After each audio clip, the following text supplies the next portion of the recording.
Mulher virtuosa, quem a achará? O seu valor muito excede ao de rubis. O coração do seu marido está nela confiado. Assim, ele não necessitará de despojo. Ela só lhe faz bem e não mal todos os dias da sua vida. Seja muito bem-vinda ao canal Central da Palavra, dedicado a você, mulher, com palavras edificantes feitas especialmente para abençoar a sua vida. Antes de assistir a esse vídeo, se inscreva no canal, ative as notificações, deixe seu like, um comentário e compartilhe com quem você ama. A paz do Senhor, queridas. Pode se sentar. Que alegria para a gente estar aqui com vocês, um privilégio e uma agenda que Deus fez. Não estava na nossa programação essa agenda, mas o Senhor foi fazendo as coisas caminharem de um jeito e eis-nos aqui para fazer o que Ele quer. Amém? É muito bom saber que você em plena quarta-feira, quinta? Eu estou assim, gente. Em plena quinta-feira você está na igreja. Oh, glória! Glória a Deus! Você que está nos assistindo aí de casa, que pena que você não está aqui presencialmente. Presencialmente é melhor. É muito bom a gente estar aqui e a gente sabe e tem percebido que nos últimos anos, no Brasil, no mundo, mas eu posso falar da nossa realidade. No Brasil, a gente tem visto uma obra maravilhosa de Deus, levantando mulheres, ministrando a mulheres, despertando, desafiando mulheres. Nos últimos 20 anos, a gente viu diante dos nossos olhos as conferências femininas crescendo, conferências de mulheres por todos os lados, e a gente não pode atribuir isso a homem nenhum, a mulher nenhuma, a iniciativa humana. Foi algo que Deus fez, porque quando a gente pensou que a gente estava fazendo algo novo, aí eu ia pregar em tal lugar onde a conferência já estava acontecendo há 2, 3, 4, 5 anos. Então a gente viu que Deus foi fazendo algo sobrenatural, atraindo as mulheres, chamando as mulheres, convocando as mulheres. E a gente para pensar, mas por que Deus? Algumas mulheres chegam perto de mim e falam assim, olha, eu já estou recebendo muito, estou aprendendo muito, mas vocês têm que fazer alguma coisa para fazer conferência de homens, porque só eu que estou crescendo, só eu que estou sendo alimentada, só eu que estou sabendo o que está acontecendo, e nossos maridos estão ficando para trás. E aí a gente se lembra de Provérbios que diz assim, que a mulher sábia edifica a casa. Aí a gente pensa assim, mas olha lá, já vem mais uma coisa para os nossos ombros. Pelo amor de Deus, a gente já é mãe, já menstrua, já tem menopausa, TPM. Ai meu Deus, mas essa agora? Gente, sabe por quê? Porque nós recebemos elementos do próprio Deus que os homens não têm. E isso não nos torna melhores, superiores. Entenda, essa competição entre os gêneros é coisa do inferno. Deus não criou homens e mulheres para disputarem poder. Deus criou homens e mulheres para serem cooperadores entre si. Deus olhou para o homem e falou, não é bom que o homem esteja só. Aí, tá vendo, Helena? Tá vendo? Quem é o homem sem a gente? Bom, eu não me lembro de ter visto nenhuma mulher pendurada num andaime, nem dentro de um esgoto. Nem quebrando parede com a marreta, nem catando pedaço de corpo em um acidente. Sabe, gente, tem coisas em nós que a gente não daria conta se não fosse os homens. O lado duro da vida, o lado pesado da vida. Sabe, eu citei exemplos dramáticos aqui agora, né? Você vê um bombeiro entrando num buraco que só cabe um homem. Você vê o bombeiro mergulhando em rios para recolher um corpo, para devolver um corpo sem vida para uma família, poder chorar e sepultar o seu... Gente, eu nunca vi, podem existir, claro, podem existir, toda regra tem a sua exceção, mas eu nunca vi uma mulher nessa tarefa árdua. Sabe por quê? Porque a gente não dá conta emocionalmente. A gente dá conta emocionalmente de um tanto de outras coisas que os homens não dão. Por exemplo, se precisar do homem, só o homem, para parir uma criança, tinha sido extinta a raça humana. Deus sabe o que faz, né? Então, você vê, já viu um homem gripado? Imagina se ele tivesse que dar a luz, né? Agora, você já viu a gente diante de uma barata? De uma aranha, de uma lagartixa, não sei qual que é o seu animalzinho de estimação, né? O homem vai lá, chega lá, o que é isso? O que é esse canto todo? Homens e mulheres são diferentes, mas não são um superior ao outro. Nós precisamos uns dos outros. E Deus planejou que dentro do casamento, por exemplo, o pastor Josué fala muito isso, eu aprendi isso com ele, que o casamento não é um jogo de tênis, o casamento é um jogo de frescobol. No frescobol você joga a bola boa para o outro também jogar a bola boa para você, e quanto mais tempo a bola fica flutuando, mais divertido é o jogo. E é isso que Deus quer. No jogo de tênis não, no jogo de tênis um ganha, o outro perde. E Deus quer que os nossos relacionamentos de casamento sejam um jogo de frescobol. E isso é na vida, não apenas no casamento. Se eu me relaciono com homens no trabalho, colegas de escola, dentro da comunidade de fé, nós estamos como cooperadores uns dos outros. E o discurso que está lá fora hoje é: nós não precisamos de homem nenhum, nós temos que ser empoderadas, nós temos que tomar o nosso lugar, nós temos que fazer, conquistar, nós somos superiores aos homens. Gente, se a gente vai falar de empoderamento feminino, então pensa comigo, nós podemos criar, educar a próxima geração de homens. Mas a mesma voz que quer dar poder para a mulher fala que ela ser mãe é um atraso de vida. Fala que ela ser mãe vai desqualificar ou torná-la ineficiente para o mercado de trabalho.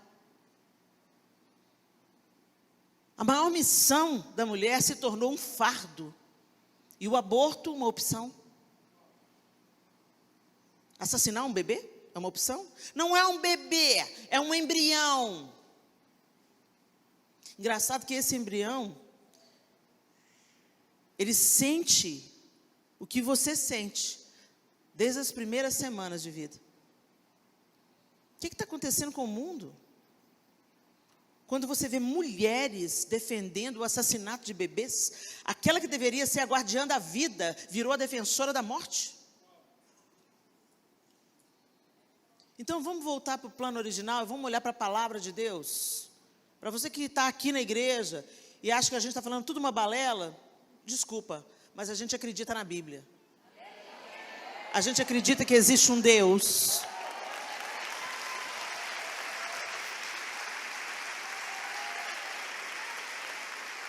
Você tem todo o direito de não acreditar. Nós não queremos enfiar goela abaixo a nossa fé, mas nós também não queremos nos calar sobre aquilo que cremos. Então nós queremos dizer a você que está nos assistindo, e você que está aqui hoje, nós acreditamos que há um Deus, Criador de todas as coisas, do céu e da terra. Nós acreditamos que Ele inspirou homens ao longo da história humana para escrever a sua inerrante palavra. Nós acreditamos que a Bíblia é o manual do fabricante. Nós acreditamos que a Bíblia é o nosso manual de fé, o nosso manual de vida. Não, a Bíblia não é um livro equivocado. Se você começa a estudá-la com seriedade, você vai descobrir um livro fascinante, sobrenatural, escrito em torno de 1500 anos, por 40 autores distintos e que contam uma mesma história linear.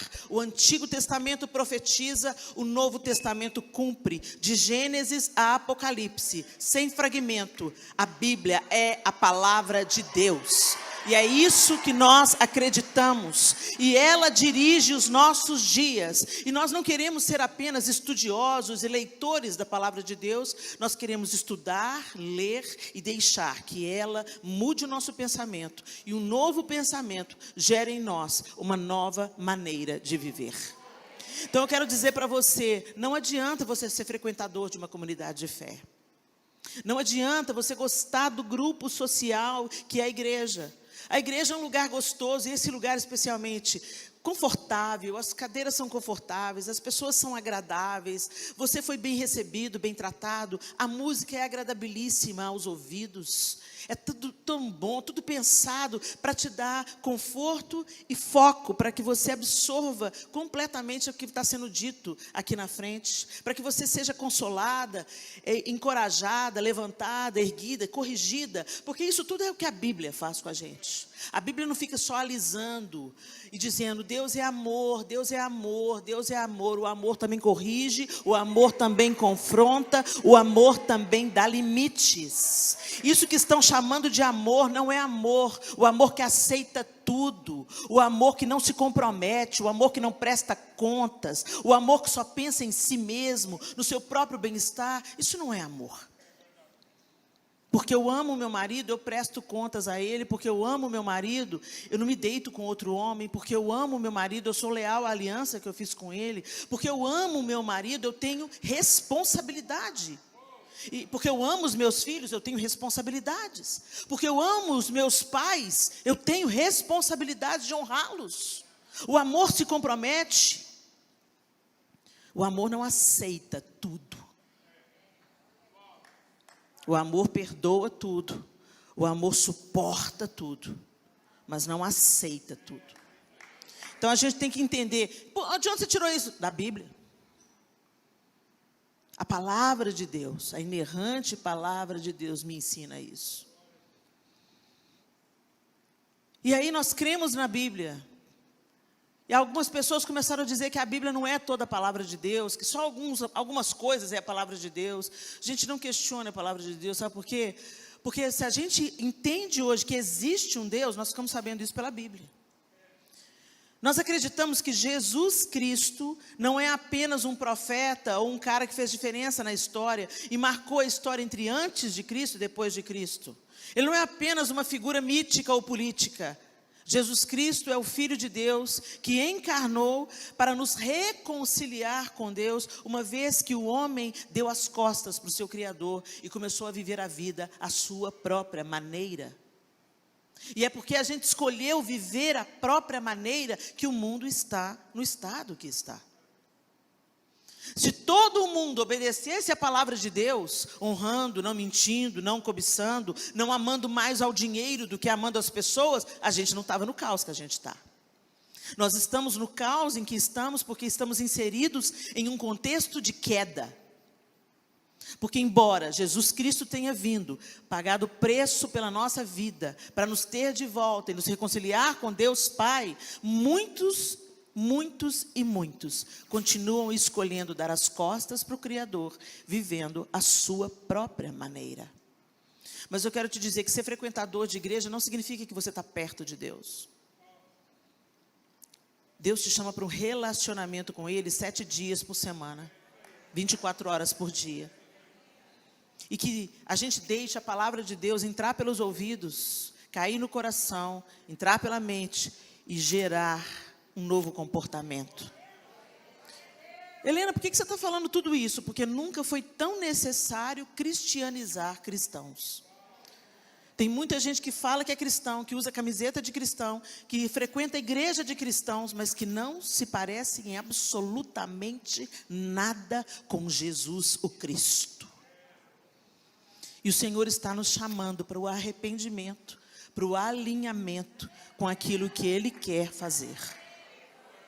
Recebemos aí por 20 anos a palavra, o ensino, o encorajamento, buscando a valorização da figura feminina. E para sermos valorizadas, nós não precisamos de passar por cima ou desautorizar a figura masculina. Nós entendemos que homens e mulheres têm propósitos distintos e um coopera com o outro, um respeita a autoridade do outro, um se submete ao outro. E essa não é, porque às vezes quando fala esposas, sujeitem-se aos seus maridos, a gente lê com os olhos desse século. Sendo que no mesmo texto de Efésios, alguns versículos acima fala, sujeitem-se uns aos outros no amor do Senhor.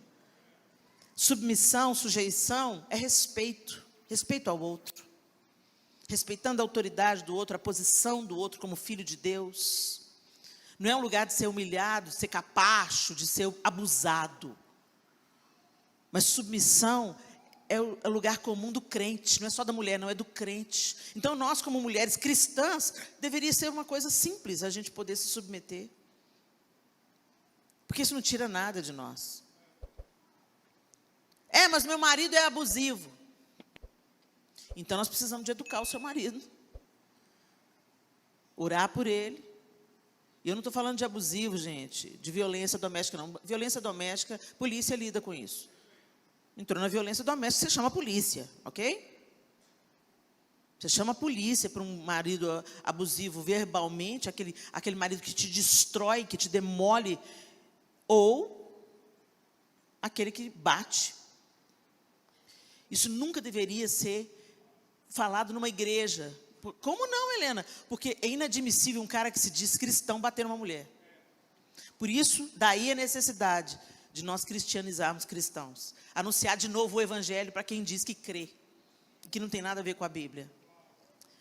E nessa noite eu queria chamar para essa nossa conversa o exemplo de algumas mulheres. Abra sua Bíblia comigo, em Gênesis, capítulo 16. E nós vamos ler do verso 1 ao verso 5.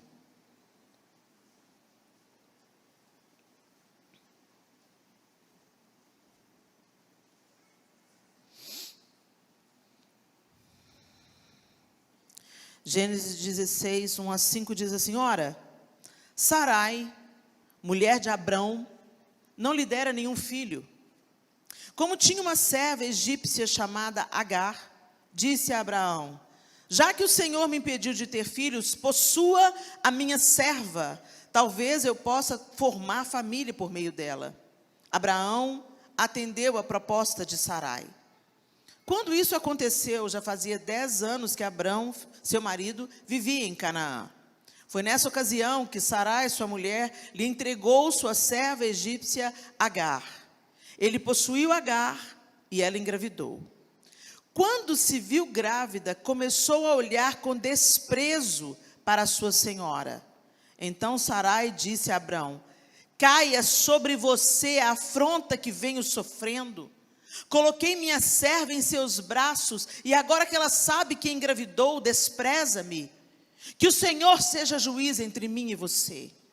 Respondeu Abrão a Sarai: sua serva está em suas mãos. Faça com ela o que achar melhor.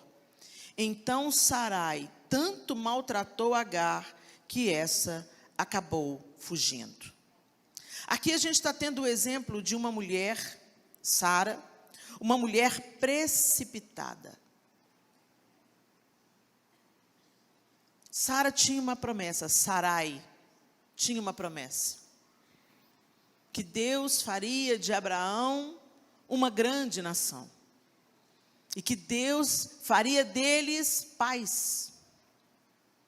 Ainda que as circunstâncias fossem contrárias. Ainda que o tempo fosse avançado. Deus faria de Sarai mãe de muitas nações. Mas a gente vê aqui uma mulher dando um jeitinho. Nós mulheres sabemos dar um jeitinho, né, gente? Você é aquela que dá um jeitinho? Tem jeitinho que é bom, né? Aquele jeito, Deus colocou essa criatividade em nós, para que a gente realmente transforme os ambientes, e mulher transforma. Se o mundo fosse só masculino, ia ser azul marinho, cinza e preto. Onde entra uma mulher, fica cheiroso, fica bonito, fica colorido, fica harmonioso, né? E certamente os homens que têm essa possibilidade de decorar, de enfeitar o ambiente, eles têm uma forte influência feminina na sua história. Porque mães deixam legados, positivos ou negativos. Mas enfim, o que eu quero dizer é que nós temos uma possibilidade dada pelo próprio Deus de transformar, de improvisar, de criar. Deus deu isso para a mulher. Às vezes você abre a geladeira, tem um ovo, um tomate. E você pensa, o que eu vou fazer com um ovo e um tomate? Quando você pensa que não, sai aquele omelete maravilhoso. Então, mulher é essa que pega pouco e faz muito. Só que Esse jeito que a gente tem de improvisar, de criar, de falar, de opinar, de transformar, ele pode se transformar numa arma letal quando a gente vai contra o propósito de Deus. E o que motivou Sarai a sair tanto do propósito de Deus? Ansiedade. Ela estava vendo que o tempo estava passando, que ela estava ficando ainda mais velha e que a gravidez não acontecia. Então ela não creu que Deus Todo-Poderoso podia fazer dela mãe de filhos. Ela olhou para a circunstância terrena, ela olhou para a sua própria condição e ela falou: não tem jeito, eu vou dar o meu jeito. Quando Deus falou, e a gente começa a querer fazer a interpretação do que Deus falou. Deus falou que vai me dar um filho, está aqui, Agar, dando sopa. Que mulher louca, a gente pôs outra mulher na cama do marido dela. Doidona. E Abraão não achou nada ruim. Claro, como você quiser. Estava levando vantagem, né? Conhecendo a egípcia, jovem, vigorosa. Como uma mulher precipitada e ansiosa pode pôr a perder a sua própria casa. E depois, quando você vai lendo a história, e eu encorajo você a fazer isso, a gente vai vendo o que uma mulher precipitada causou. Hoje está aí, o pau está quebrando até hoje, entre judeus e árabes. Por quê? Sarinha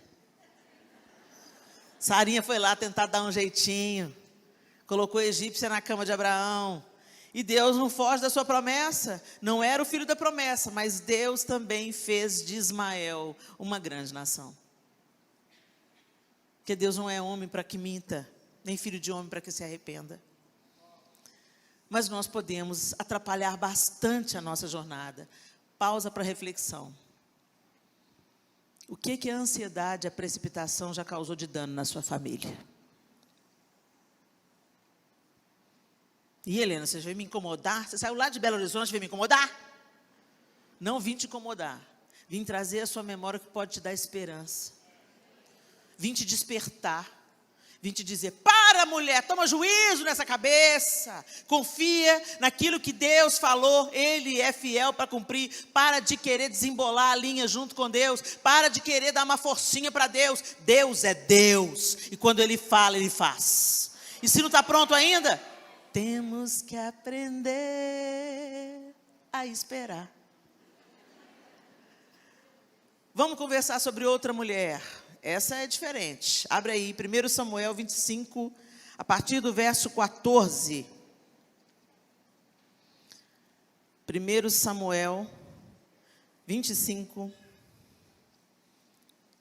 a partir do verso 14. Deixa eu só te localizar, né?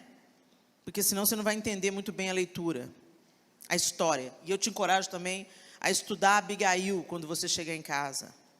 Abigail era mulher de Nabal, um homem tolo, insensato. E Davi vivia fugindo de Saul. Vivia pelos desertos, pelas cavernas e tal. E quando ele estava no Carmelo, os pastores de Nabal, que era um homem muito rico, tinha muitos rebanhos, estavam ali pelo Carmelo, e Davi e os seus valentes ajudavam os pastores de Nabal a preservar a vida dos rebanhos.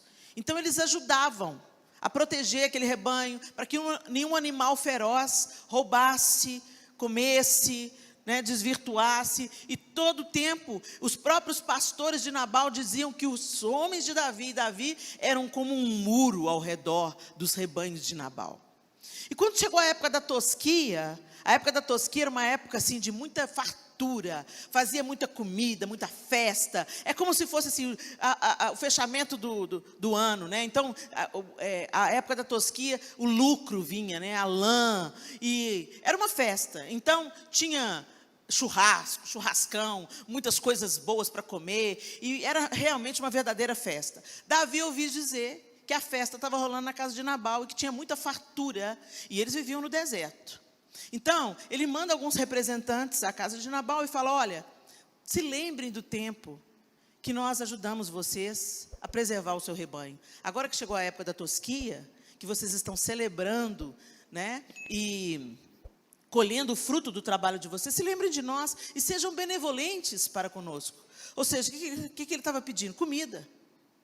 Ajuda a gente. Só que Nabal, o doidão, falou, nesse caso aqui, o doidão é um homem. Ele falou assim, quem é Davi? Fingiu demência. Falou, não conheço. Hoje tem muita gente aí que foge aos seus senhores, eu vou ter certeza que... Ele já sabia, ele já tinha tido testemunho, mas ele fez de bobo. E aí, quando os moços, né, quando os caras que estavam servindo ao lado de Nabal, os funcionários de Nabal, escutaram como ele tratou os servos de Davi, os servos de Davi voltaram e contaram para Davi, Davi falou, vão descer e matar todo mundo. Vão matar todos os homens da casa de Nabal. Davi ficou bravo. Quando os jovens e os empregados de Nabal foram onde? Na mulher de Nabal. E a gente lê aí a partir do verso 14.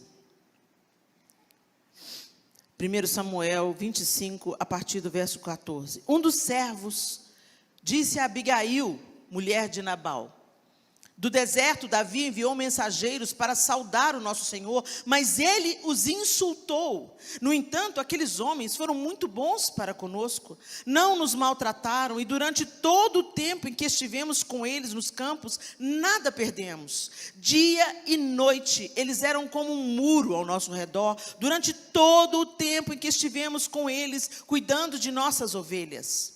Agora, leve isso em consideração, e veja que a senhora pode fazer, pois a destruição paira sobre o nosso Senhor e sobre toda a sua família. Ele é um homem tão mau que ninguém consegue conversar com ele. Verso 18. Imediatamente, Abigail pegou 200 pães, 2 vasilhas de couro cheias de vinho, 5 ovelhas preparadas, 5 medidas de grãos torrados, 100 bolos de uvas passas e 200 bolos de figos prensados, e os carregou em jumentos e disse a seus servos, vocês vão na frente, eu os seguirei. Ela, porém, nada disse a Nabal, seu marido.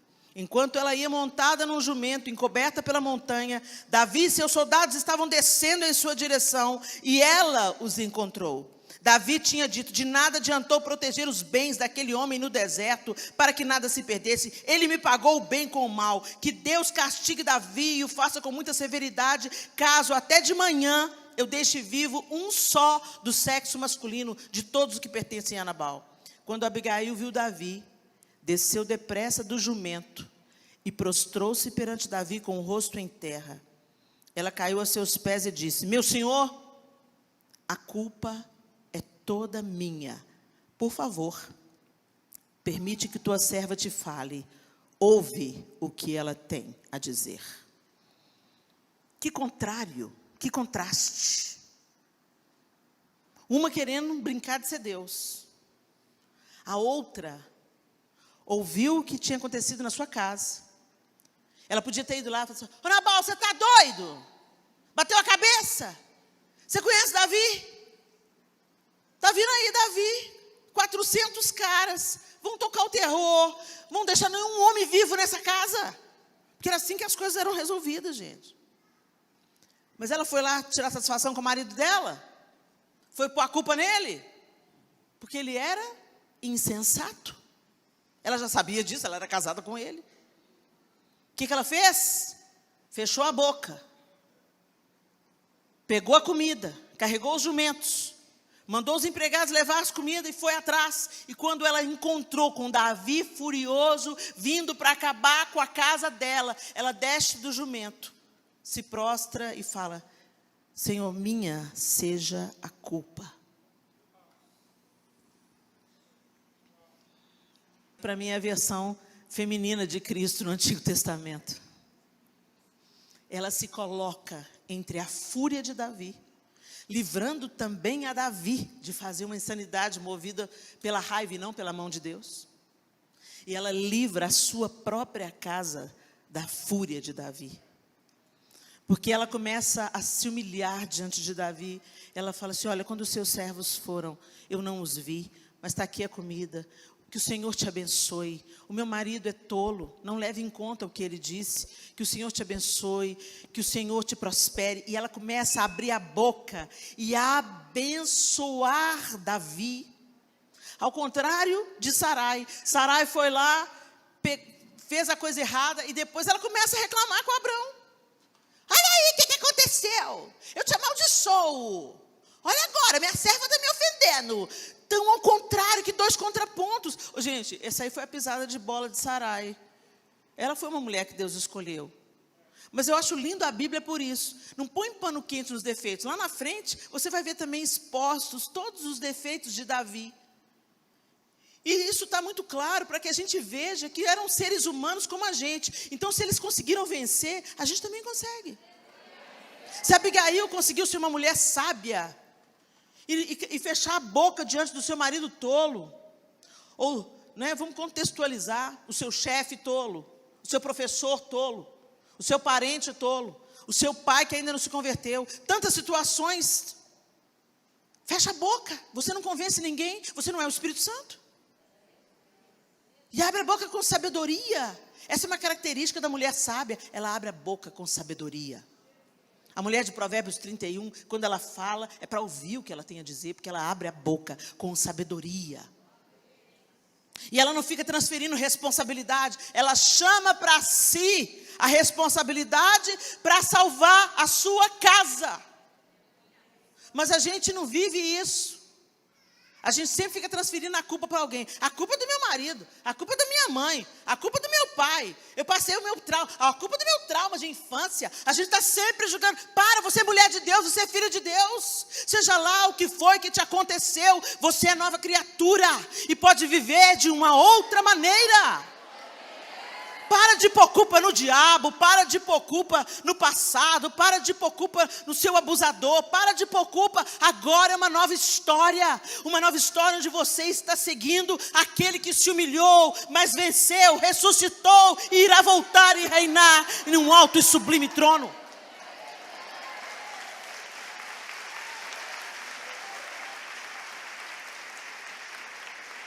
Então quem sabe que é vencedor, gente, quem sabe que é vencedor, quem não tem problema de identidade, sabe que é filha de Deus, não tem problema de se humilhar.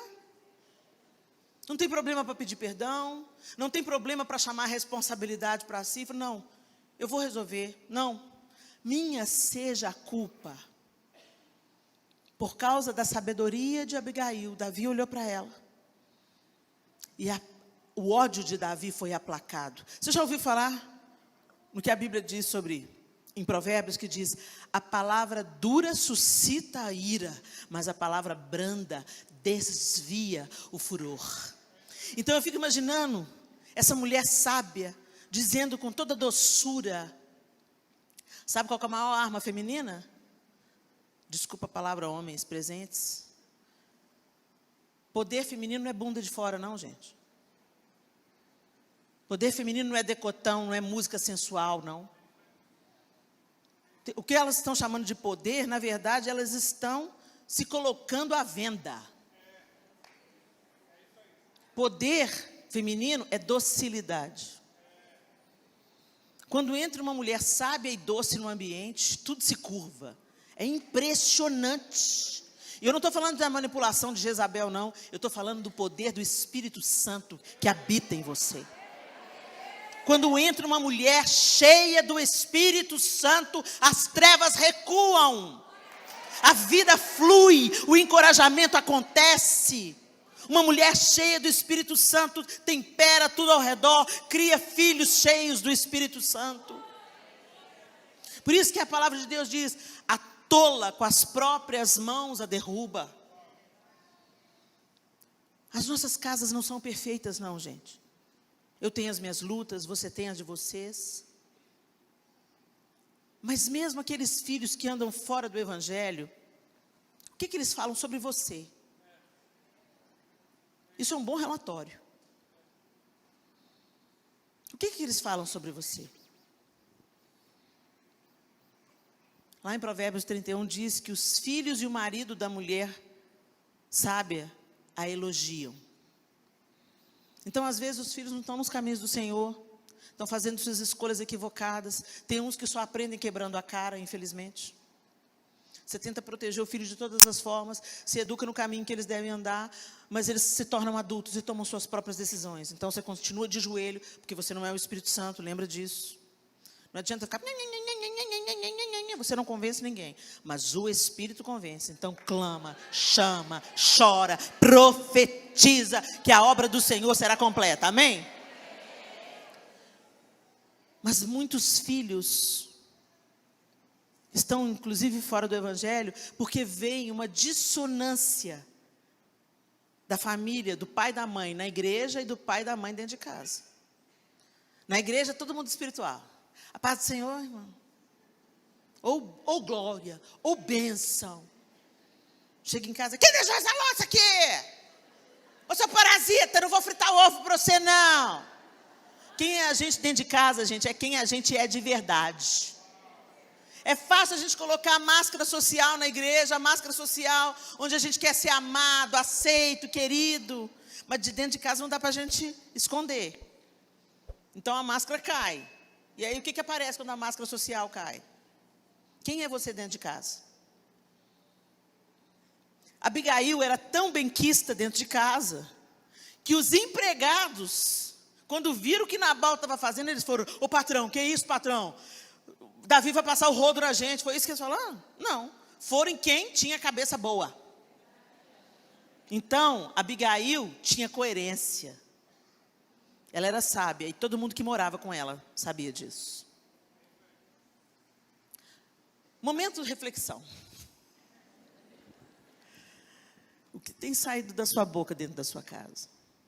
Qual é a atitude que aqueles que moram mais perto, moram com você ou convivem de mais perto com você, têm diante da sua palavra, diante do seu conselho? Eles buscam conselho em você?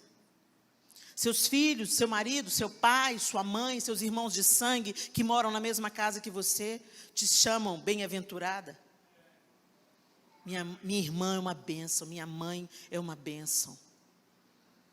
Minha esposa é uma bênção. Minha filha é uma bênção.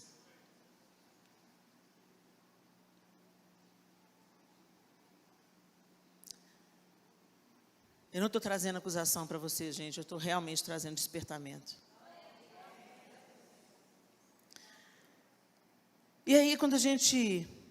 Já que a gente citou tantas vezes Provérbios, eu queria discorrer agora um pouco sobre o livro de Provérbios, que fala de uma questão específica. Quando a gente olha para Sara e para Abigail, a gente viu duas mulheres diferentes, mas como que a sabedoria ou a insensatez se manifestavam através dessas mulheres? Através da palavra. Gente, o nosso principal inimigo não é o diabo. Nosso principal inimigo somos nós mesmos. E a nossa boca grande. Tiago diz que se nós controlarmos a nossa língua, seremos perfeitos. Já parou para pensar nisso? Já conseguiu controlar a sua? Eu não. Eu não consegui controlar a minha, não. Mas eu sigo firme no propósito. Sabe por quê, gente? Deixa eu contar para vocês uma coisa. O Espírito Santo ressuscitou Jesus dentre os mortos. O que ressuscitou Jesus? O poder do Espírito Santo. O mesmo poder que ressuscitou Jesus dentre os mortos habita em você. Não é doido isso? A gente não tem a menor ideia. O nosso cérebro, ele é limitado demais para compreender as coisas elevadíssimas do mundo espiritual. Mas o Senhor nos dá assim uns insights, uns vislumbres para a gente se organizar. Quando a gente vai em Jerusalém, a gente vê os judeus indo orar no Muro das Lamentações, e eu fui lá com as mulheres, né? E eu vou lá como uma coisa turística, interessante, uma cultura diferente. Tem os crentes que vai colocar o papelzinho no muro. E eu oriento, não precisa de colocar papelzinho no muro. Sabe por quê, gente? Porque os judeus veem o muro como o elo de contato com o eterno. O nosso elo de contato com o eterno é Jesus Cristo. Ok? Então você pode orar ao Senhor em nome de Jesus, o Senhor vai te ouvir. Não, mas lá no Antigo Testamento diz que, Salomão diz, quando estava inaugurando o templo, que todas as nações viriam orar naquele lugar, e que todo pedido que fosse feito ali seria atendido. Sim, gente, essa é a antiga aliança, profetizando a nova, e a nova já aconteceu, e nós desfrutamos dela. Então, você não precisa de pôr papelzinho no muro, mas você pode ir lá, é muito interessante, é lindo ver a devoção daquele povo.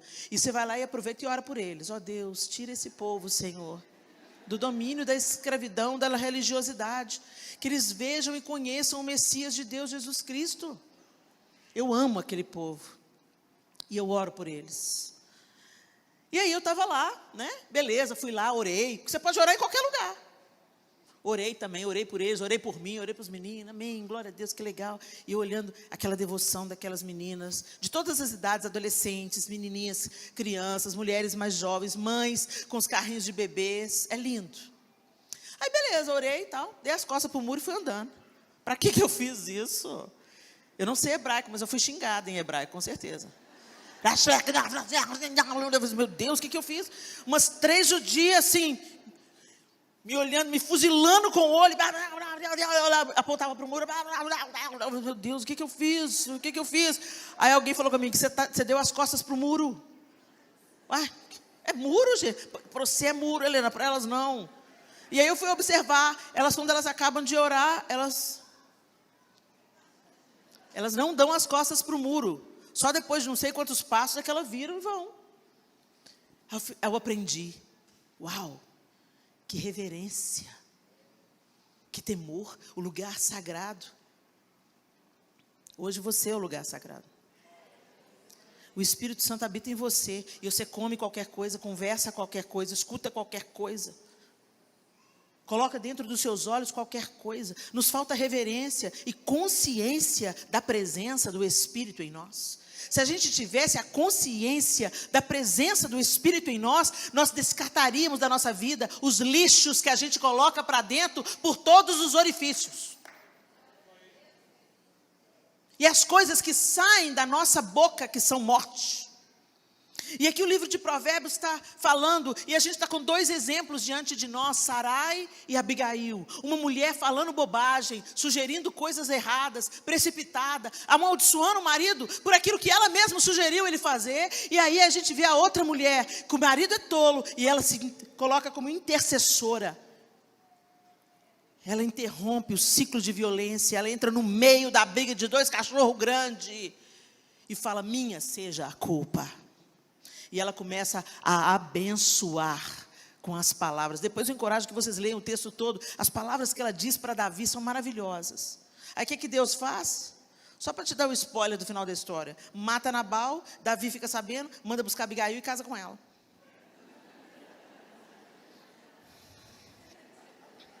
Hashtag fica a dica.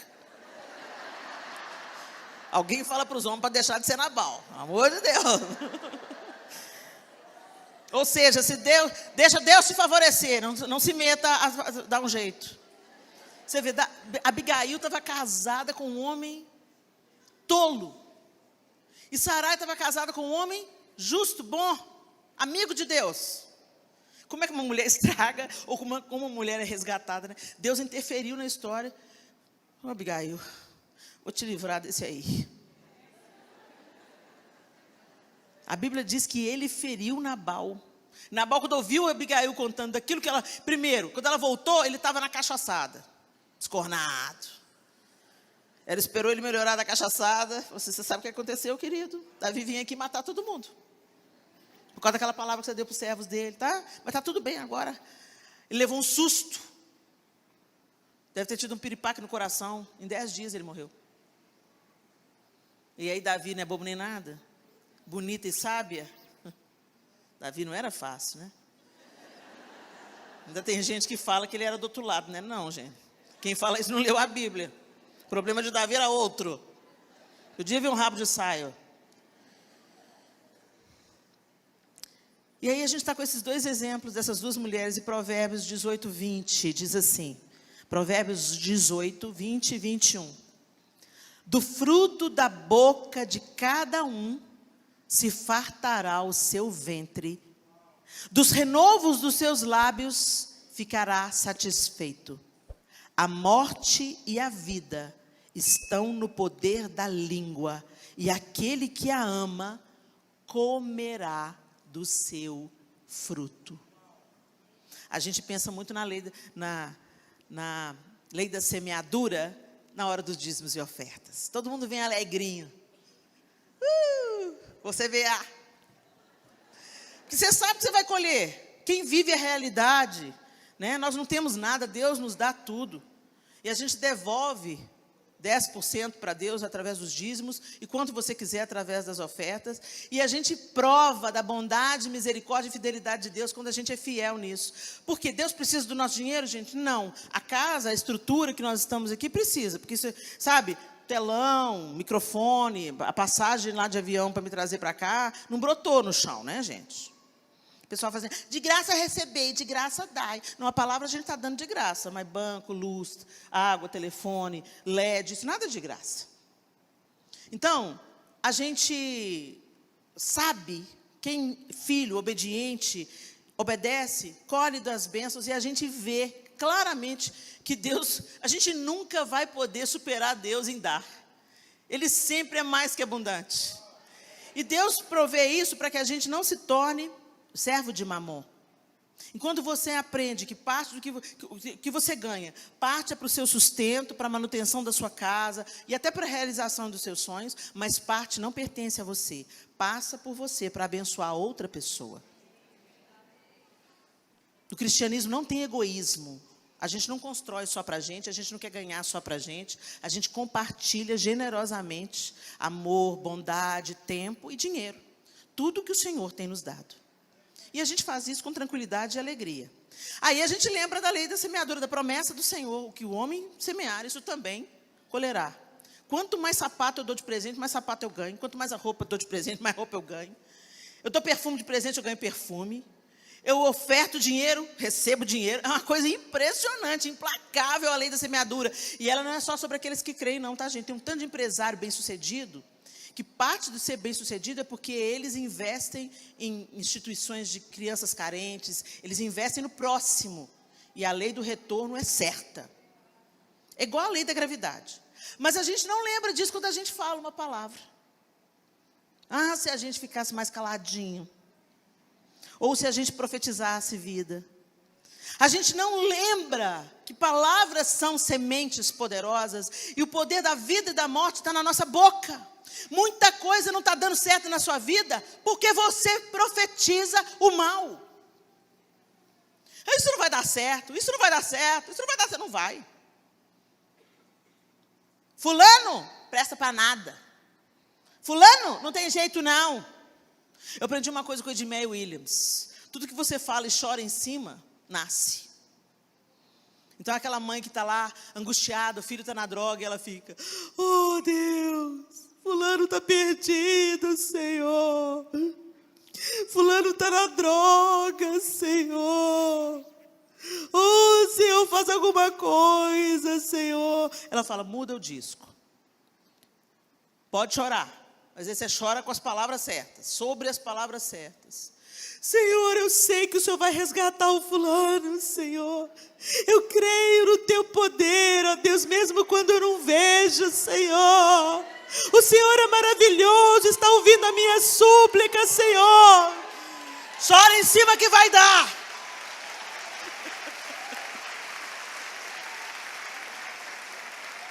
Profetiza, profetiza, profetiza, profetiza. Mesmo contra a esperança, contra as circunstâncias, creia. E para de falar da vida alheia, querida. Tem muita bênção que não chega na sua vida porque você tem a boca grande demais. Gente, como eu sei do que eu estou falando.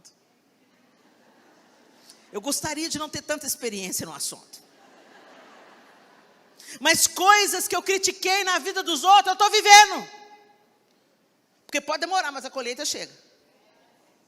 E quando você pensa assim, o diabo se levantou. Não foi o diabo não, só o tempo da colheita que chegou.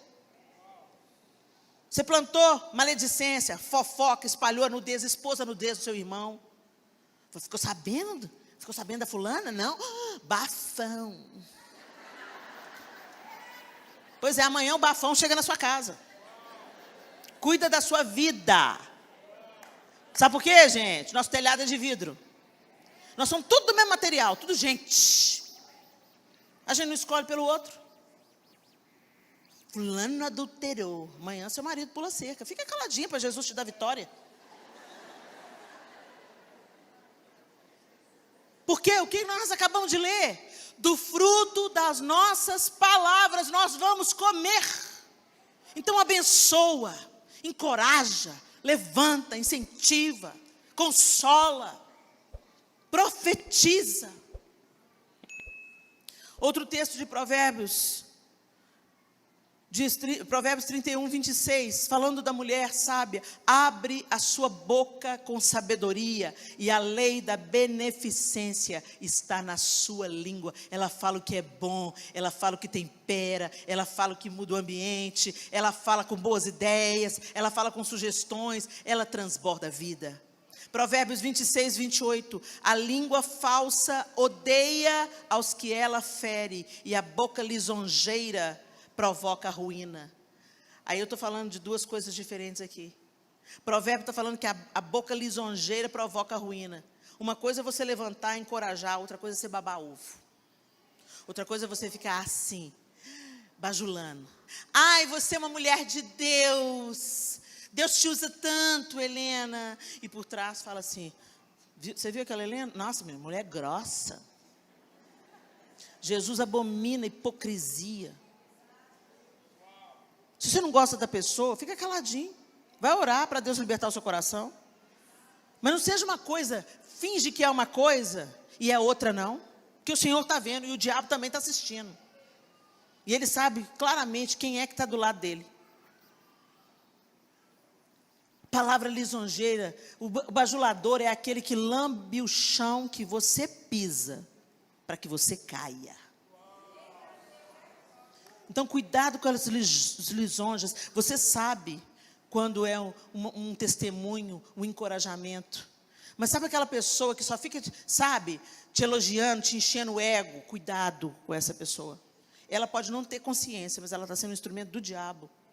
Porque a palavra de Deus diz assim, que o coração do homem é provado pelos elogios que recebe. Tem um tanto de líder que caiu, porque começou a dar crédito aos elogios excessivos que recebia.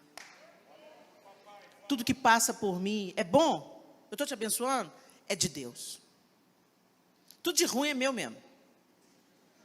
Mas tudo de bom que você vê saindo de mim, é pela graça, misericórdia e o poder de Deus que está sendo aperfeiçoado em mim.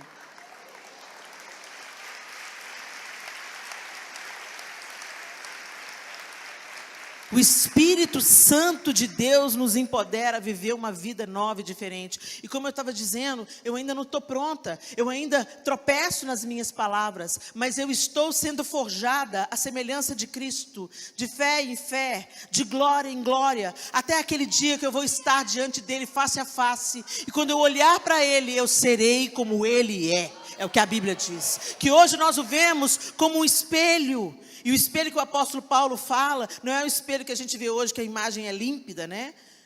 Naquela época o espelho era um metal polido, então você via meio que embaçado a sua imagem. Mas vai chegar o dia em que nós veremos o Senhor plenamente e seremos plenamente como Ele é. Eu ainda tropeço nas minhas palavras, gente, mas eu não sou mais a mulher que eu era. Por quê? Porque eu disse sim ao trabalhar do Espírito em mim. E Ele tem me aperfeiçoado. Se Abigail conseguiu, eu também vou conseguir. Amém, gente? E finalmente, eu queria que você abrisse a Bíblia. Não, finalmente não, ainda tem mais um texto. Mas abre aí, Mateus 15, de 10 a 20. Evangelho de Mateus.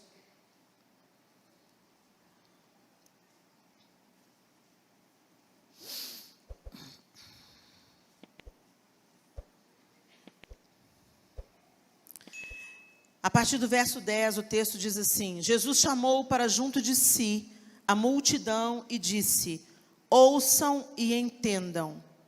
O que entra pela boca não torna o homem impuro, mas o que sai de sua boca, isto o torna impuro. Então os discípulos se aproximaram dele e perguntaram: sabes que os fariseus ficaram ofendidos quando ouviram isso? Ele respondeu: toda planta que meu Pai Celestial não plantou será arrancada pelas raízes. Deixem-nos, eles são guias de cegos. Se um cego conduzir outro cego, ambos cairão num buraco. Então Pedro pediu-lhe: explica-nos a parábola. Será que vocês ainda não conseguem entender? Perguntou Jesus.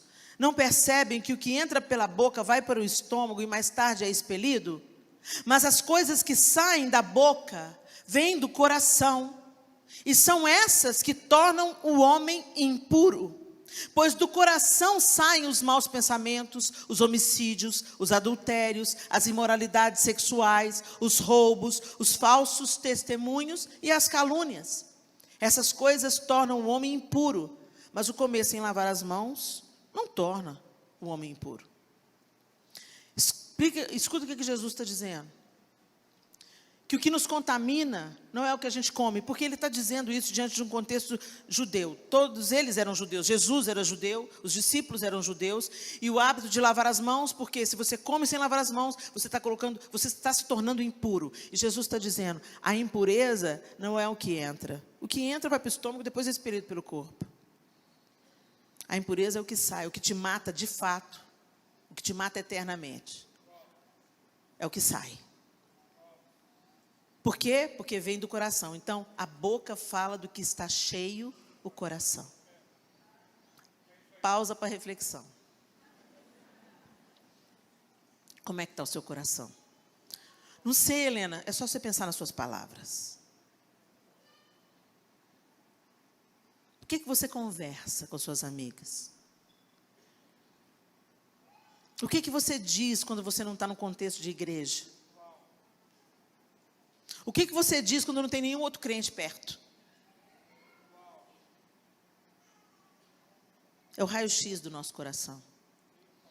E quando Deus me fez entender isso, eu compreendi que por mais que eu fosse bem intencionada em reter as minhas palavras, elas funcionam até um certo ponto. Para eu realmente ter a minha boca santificada e as minhas palavras puras, eu preciso de cuidar da pureza do coração. E isso só Deus faz em nós, à medida que nós nos aproximamos dEle. Senta com Deus. Se relacione com Deus. Mas como que eu me relaciono com Deus, Helena? Leia a Bíblia e faça oração. Faça oração. Faça oração. Você escutou isso na escola dominical, nas 3 palavrinhas, né? Pois é, e é a pura verdade. É uma verdade muito simples. A oração é a parte que você fala. Ler a Bíblia é a parte que Deus fala. O povo está caçando os profetas, mas não leram a Bíblia. Eu acredito na palavra profética. Quando Deus quer te falar uma palavra profética, Ele te encontra. Para de fazer dos profetas de Deus pais de santo. Do mesmo jeito que o povo vai tomar um passe, o outro procura o profeta. Às vezes o profeta não tem palavra nenhuma. Aí você está fazendo o profeta pecar porque ele inventa uma palavra. Para você sair feliz. Eis que te digo, és filha muito amada. A Bíblia me diz isso. Eu creio na palavra profética, ela já me alcançou com um oceano inteiro. Eu nunca vi a pessoa que profetizou o meu chamado sobre mim. Nunca encontrei com ela pessoalmente. Deus te encontra. Agora você escuta Deus toda vez que você entra no quarto e lê a Bíblia. Não leia a Bíblia por religião. Leia porque você quer ouvir a voz do seu amado. Leia porque você quer conhecer o seu amado. Mas eu quero conhecer o Senhor. Eu quero estar na presença do Senhor. Eu quero sentir o Senhor. Oh, que delícia. Mas você não conversa com Ele. Você fala assim, você vai ter que orar pro resto da sua vida. O povo fala, misericórdia. Pro resto da minha vida? Ô, gente, eu quero conversar com o João o resto da minha vida. Eu quero que o meu último suspiro, a minha última palavra seja para ele. Por quê? Porque eu amo, porque ele é meu marido. Porque a gente está compartilhando a vida há 32 anos, de mais perto, casados. Então eu quero contar para ele tudo. Eu quero contar as coisas boas, eu quero contar as coisas ruins. Eu quero confessar os meus pecados. A confissão entre os cônjuges é muito curadora. Eu quero contar os meus sonhos, os meus projetos. Eu quero fazer brincadeira. E é isso que Deus quer que a gente tenha com Ele. E a oração, gente, não é reza, não. Porque a oração dos crentes virou reza. Repete, é a mesma coisa. Tem dia que você você ora pela comida e você nem lembra se orou. De tão automático que está na segunda garfada, você pensa, a gente orou? Ou então você fala, vamos orar. O pessoal, alguém fala, já oramos. A gente entra no automático. A gente faz, não com a consciência, com a devoção. A gente faz por religiosidade. É isso que é religiosidade. O povo fala que religiosidade é santificação. Não, gente. Se eu não quero porcaria, não quero assistir porcaria, isso não é religiosidade, não. Eu quero me manter de longe de tudo que me separa de Deus. De tudo que banaliza a graça que me alcançou. De tudo que despreza aquilo que Jesus fez na cruz. Eu quero santificação. Deus me chamou para um outro caminho, não para continuar vivendo a vida pouca, falando, é pela graça, irmão. A graça não permite, não me dá carta branca para pecar, a graça me capacita a viver uma vida diferente. A rejeitar aquilo a que eu era escravizada, os desejos, os prazeres, aquilo que me apetece, e lentamente, gradativamente vai me separando do meu amado. A gente chega perto, a gente fala com Deus, a gente rasga o coração. Aí não é religiosidade, porque você não precisa de chegar para Deus e falar, amantíssimo Pai, eterno Deus, em cuja presença, Senhor, nos encontramos. Ô, gente, tem que ter reverência, tá? Tem que ter reverência. Porque meu pai é meu pai. Eu brinco com ele, eu sento no colo dele, eu cheiro o cangote dele. Mas ele é meu pai, eu não trato ele de qualquer jeito. Eu não posso chegar lá no meu pai e falar, e aí, velho, beleza? Isso não é intimidade. O Senhor é meu pai, mas Ele é o rei. Sabe esse negócio? Não, Jesus é até um cara legal. Jesus não é um cara legal. Ele é o Salvador, Ele é o Redentor, Ele é a esperança, Ele é a brilhante estrela da manhã, Ele é o Cordeiro de Deus que tira o pecado do mundo, Ele é o Alfa, o Ômega, o princípio e o fim, a nossa esperança. Ele não é um cara legal. O cara legal é o João. O cara legal é o pastor. Clóvis é legal. O cara é legal. Mas Jesus é Jesus. Meu amado. Mas também meu rei. A gente não pode perder a reverência. Mas eu falo com meu pai intimamente. Eu não chego diante do meu pai e falo, papai, Senhor Geraldo, sou sua filha, queria te pedir. Não tem cerimônia, não tem protocolo. Pai, ei pai, agora nessa idade eu estou chamando ele de papaizinho. Ei papaizinho, sua bênção. Deus te abençoe, minha filha. E eu converso com ele normalmente. E aí pai, como é que está a semana? Você pode conversar com Deus normalmente. Senhor, quem já me assistiu aí no YouTube já sabe, né? Dessa oração. Põe as duas mãos em mim, Senhor, senão eu vou dar uma voadora.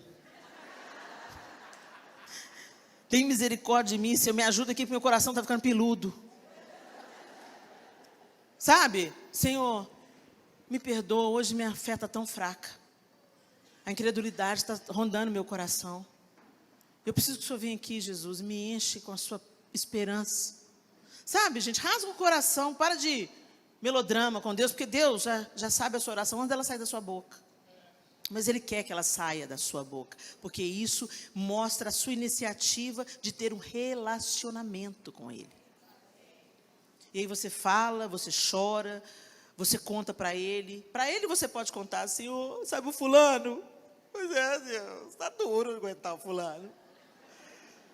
Mas o Senhor deu conta de Pedro, Senhor, aquele precipitado, né? Estava andando armado, Senhor, lá no jardim, cortou a orelha do outro, Senhor. Ô, Pedro, pois é, Senhor, eu estou aqui, ó, igualzinho, Pedro. Me ajuda, Jesus. Ele já sabe quem você é. Conversa com Ele, abre o jogo com Ele. Senhor, não estou dando conta do meu marido, não, Senhor, mas Ele é meu marido. Me ajuda, me dá sabedoria, Espírito Santo. Como é que eu falo com Ele? Me deixa entender, porque meu marido é assim. Que ninguém é ruim de graça. Ninguém é ruim de graça.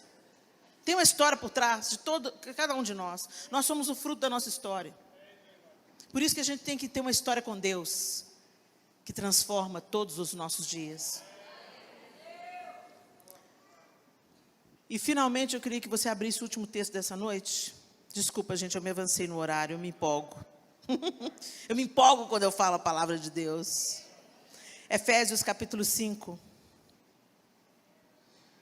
A partir do verso 15. Tem uma chave aqui para nós.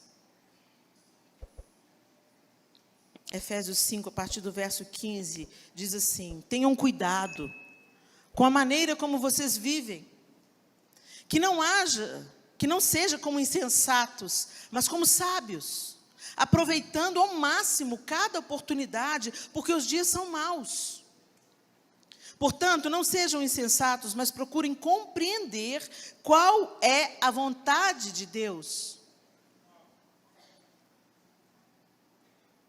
Não se embriaguem com o vinho, que leva à libertinagem, mas deixem-se encher pelo Espírito, falando entre vocês. O que, gente? Falando entre vocês, com salmos, hinos e cânticos espirituais, cantando e louvando de coração ao Senhor, dando graças constantemente a Deus Pai por todas as coisas, em nome de nosso Senhor Jesus Cristo. Sujeitem-se uns aos outros por temor a Cristo. Gente, perceba, deixem-se encher pelo Espírito, em outras versões diz, enchei-vos do Espírito, está no imperativo. Vamos para a aula de português. Está no imperativo. E depois, tudo está no gerúndio. Ou seja, como que eu vou ser cheia do Espírito Santo? Como que eu vou cumprir o imperativo? Falando entre vós com salmos e hinos e cânticos espirituais. Cantando, mais uma coisa da palavra, cantando e salmodiando a Deus no vosso coração. Ou seja, a boca fala do que o coração está cheio. Dando por tudo graças ao Senhor, em nome de nosso Senhor Jesus Cristo. Deem graças, sujeitando-vos uns aos outros. Como é que a gente é cheio do Espírito Santo? Enchendo o nosso coração de Deus, manifestando através da palavra, das canções, dos louvores, das ações de graças, quem Ele é, e sujeitando-nos uns aos outros por temor a Deus. Então eu não olho o outro nem como inferior, nem como superior.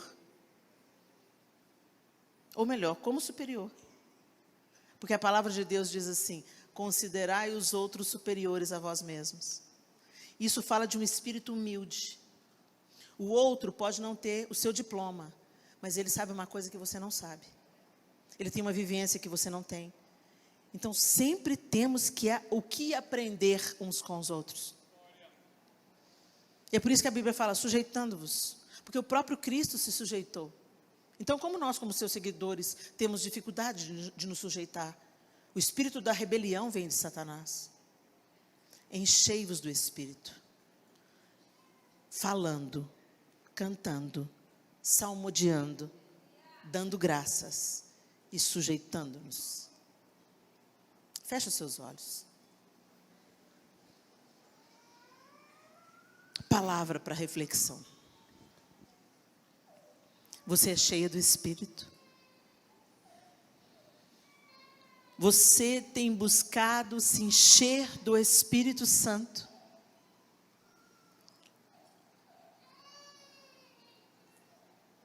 Nós temos nos enchido de tantas informações. Nós temos tanto acesso à informação o tempo todo. Na palma da nossa mão, uma gama enorme de informações. Informações sobre a vida do outro. Informações sobre a política. Informações sobre a guerra na Ucrânia. Informações sobre os desmandos desse tempo, sobre os absurdos desse tempo. E tantas vezes essas informações nos enchem de angústia, de tristeza e de incredulidade. Será que Deus se ausentou? Será que Deus não está vendo isso? E a gente começa a se angustiar, fica ansioso, preocupado. E a gente começa a chamar, ora vem Senhor Jesus, não porque a gente tem saudade e quer estar com Ele, mas porque a gente quer se livrar de uma vida pesada que a gente está vivendo aqui. Ou então, a gente nem se lembra de chamar pela volta de Cristo, porque a gente está tão empolgado com essa vida meia boca que Satanás propõe, que a gente não contempla o Senhor. Separa tantas horas diante do Facebook, diante do Instagram, diante do YouTube, mas não para ter um momento a sós com Deus, sem nenhuma influência tecnológica. Enchei-vos do Espírito assistindo ao Instagram? Não, enchei-vos do Espírito falando entre vós. Cuida da qualidade das suas conversas. Fala o que edifica. Interrompa conversas fiadas. Não seja um depósito de fofocas. A gente traz para a nossa vida muita maldição quando a gente dá ouvido à fofoca. A gente abriga a fofoca. Nós nos tornamos participantes daquela conversa que apaga o Espírito Santo em nós.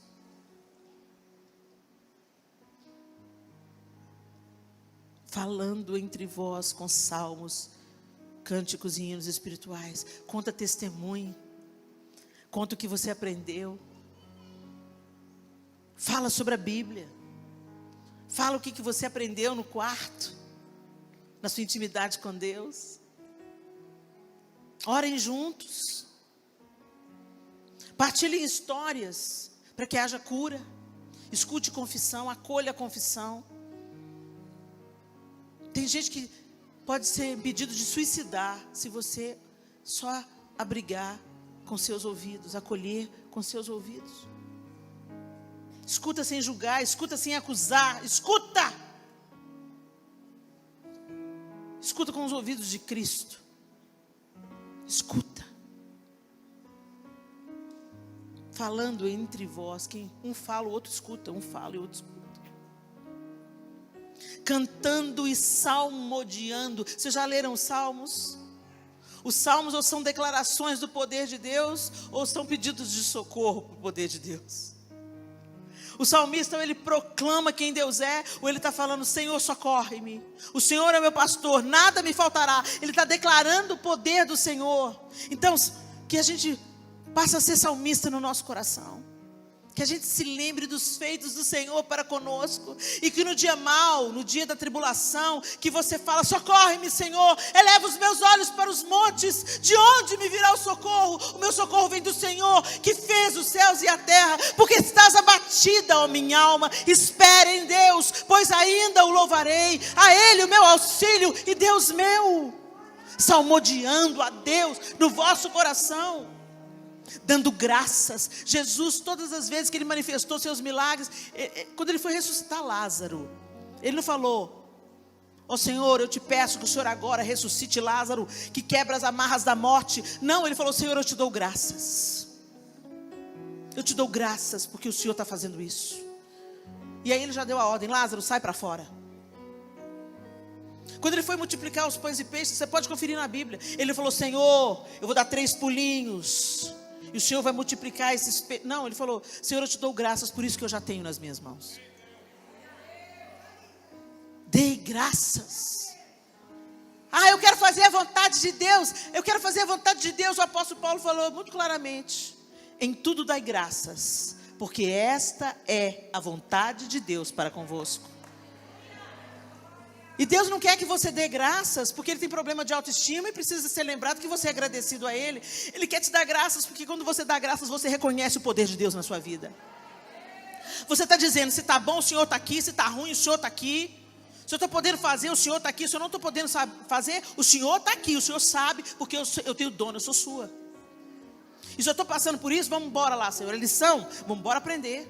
Graças ao Senhor porque o Senhor está me ensinando. Graças ao Senhor porque o Senhor não desistiu de mim. Graças ao Senhor porque eu estou atravessando a tribulação. E lá do outro lado eu vou sair uma mulher melhor, uma mãe melhor, uma esposa melhor. Graças ao Senhor. Agora eu abraço todas as mães do mundo com um outro olhar, com mais misericórdia, com mais confiança naquilo que Deus é capaz de fazer. Nada fica infrutífero nas mãos desse Deus majestoso. E é essa grande alegria de pertencer ao Senhor. Eu não estou solta por aí. Satanás não tem a última palavra na minha vida e nem na minha casa. Quem tem a última palavra é o Senhor. Dê graças. Dê graças. E sujeitem-se. Sujeitem-se à vontade de Deus. Entenda que o outro, você não é melhor do que ninguém. Mas o fulano não é crente. Isso não ser crente não te faz superior, não, minha linda. Ser crente te faz livre. Salva. Pela graça de Deus. Mas não superior. O crente que olha o outro de cima para baixo não entendeu nada. Porque o outro que está vivendo uma vida porca agora, ele é tão alvo do amor e da misericórdia de Deus quanto você. E a gente pode aprender muita coisa com aqueles que pensam completamente diferente da gente.